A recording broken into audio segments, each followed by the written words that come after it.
Kua tataoti ia Howard Morrison Jr. me tana rōpū tā rātou hīkoi haere I te mata o te whenua ki te kohikohi pūtea mā te hunga I parekura hia mai rā I roto I te rū whenua nui I o tautahi.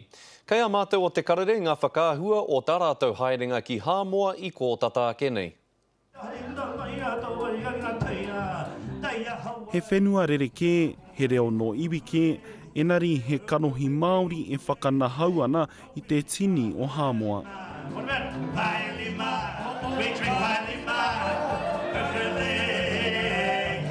It's been magic to be here once to start with the Howard Morrison Jr. trio and to experience the whole Samoan culture and the atmosphere of being here. They do things a lot different to what I'm used to back home. Tōna take he kohikohi moni mona tānata I raru I te rū whenua nui ki o tautahi. Koinei te kotahi o nā pō whakanahau maha, kua whakatūhia e te hiwaroa me ana kaiwaiata.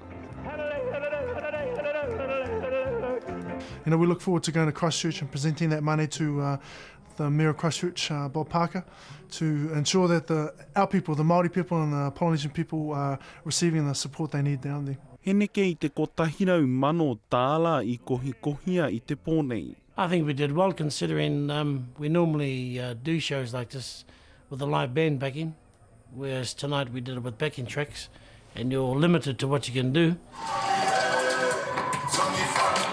Kua rua rau tau mai anō I te taia niwhaniwha I Pāki konei, he rua rau tānata I mate, koinei te honona ki waina ina iwi e rua.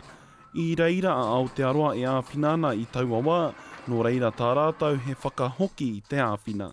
The sympathies, the empathies, the great close relationships between the people of New Zealand and Samoa, and particularly the effects that have felt here. Everyone here has some connection with New Zealand and with Christchurch.